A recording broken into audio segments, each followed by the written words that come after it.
When I decide to draw a character, I usually follow a simple rule. Once I'm done, I'm never drawing them again.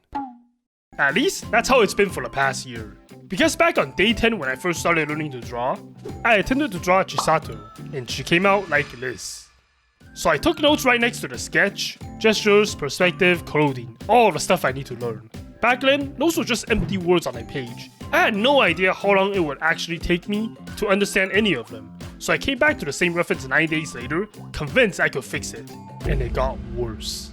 That was the moment I realized art isn't something you can just sit down and learn in a couple of days. So I came up with a rule. I would never draw the same character twice. Not until I was actually confident enough I could fix them. And in the back of my mind, I made myself a promise. After a year, I will come back and fix my most cursed drawings I left behind. And that year is up.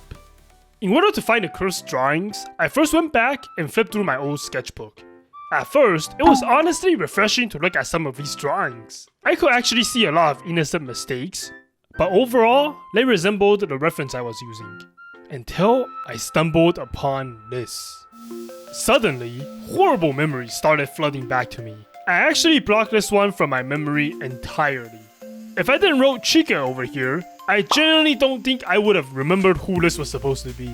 And as I kept flipping through these pages, I realized Chika was just the tip of the iceberg. I knew my early art was bad. I just didn't realize how bad it actually was. A year ago, I promised I would come back for these, and it's time I fulfill that promise. My goal is to use the experience I've gained over the past year and finally give my art the glow up it deserves. I honestly don't need to explain the problem with this one. She's missing hair, her eyes are clearly misaligned, and if I could, I would personally rip this page out and pretend it never existed. So I started by completely ignoring my old lines and actually built a proper foundation. One of the most important things about drawing a face in a 3/4 angle is definitely the second circle, which indicates where the side plane of the head is located. The funny thing is, looking at this bald Chika, I actually did draw that second circle back then, but I had no idea why it was actually there. I was just copying a tutorial I didn't understand, so the face still ended up looking really flat. Another mistake I instantly noticed was the brow line. I initially thought that line was used to align the eyes, which resulted in my eyes being placed way too high. Like, on the forehead high. Back then, I actually thought the brow line was the eye line, so that basically explained the warped eyes. With proper construction lines for the head, it was easy to place the features. I was no longer guessing where the eyes go, because the lines were showing me where these features belong on the face. In the original reference I've used, the hands were actually cut off, which was honestly a saving grace because I don't even want to imagine what those hands would have looked like if I actually attempted to draw them. This time, instead of cutting the hands, I decided to add Chika holding a peace sign near her face. Looking back at my old art, you could see I was clearly cutting corners, considering I also left her completely bald. Drawing hair was one of the toughest struggles I had when I was a beginner. It might be a better idea to leave them bald instead. But for this glow up, I wasn't gonna draw another bald Chika. Once I understood the concept of the head being a spear and not just a circle, drawing hair that sits on the head instead of floating on top of it made drawing hair feel natural. Thanks to a solid sketch and a proper foundation underneath, the line art process went by smoothly. With the line art finished, it was time for the process that didn't exist a year ago. Colors. Back when I was drawing that cursed Chika, I wouldn't even dare attempt to color yet, because I was prone to erasing a lot of mistakes, and when coloring traditionally, one mistake is essentially a permanent disaster. But since I moved on to digital, the rendering stage actually became my favorite part of the whole drawing process. I started with a flat. Since this is just a portrait drawing, I'm gonna keep my rendering a bit simpler. I limit myself to 2 levels of shading and 1 light source. However, I did spend extra time on rendering her eyes, because they're just my favorite part to color, so I wanted to make sure they stand out.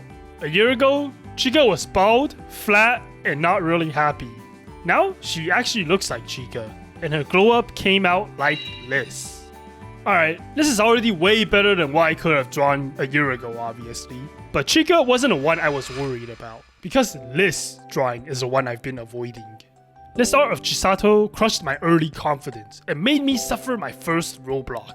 Looking at it now, I can see exactly why I wasn't able to handle it. I was trying to draw a complex, dynamic pose when I didn't even understand how a torso worked. Back then, it was a really humbling experience to mess up as badly as I did, because it motivated me to get better. And today, I'm actually not as scared as I thought I would be, because coincidentally, I learned gestures recently. So for the first time, I actually feel like I have the knowledge to draw this properly.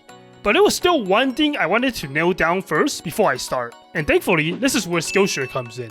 Skillshare is an online platform with thousands of creative classes taught by world-class creatives like professional illustrators, renowned graphic designers, and successful entrepreneurs.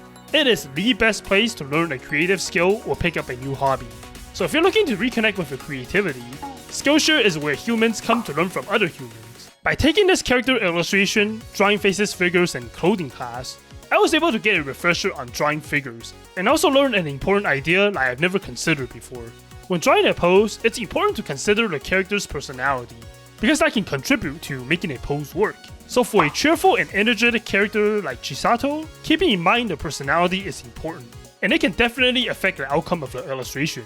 With Skillshare's help, I was able to brush up on my techniques while learning a valuable concept. If you are interested and want to give this a try yourself, make sure to take advantage of my unique link in the description, like pinned comment, or scan a QR code on the screen, because the first 500 people that use my link will get a month of Skillshare for free. Get started today. A year ago, I couldn't get a body right at all. That's why I hit my broken structure with clothes. This time, I wanted to take this to the next level. Even though the pose in the original reference was fine, I wanted something more dynamic. So before drawing anything, I started with the action line. From there, I built a simple mannequin that captures the energy of the pose first. One thing that was really difficult for me, even as recently as a month ago, was proportions. In a static pose, keeping everything in proportion is pretty simple.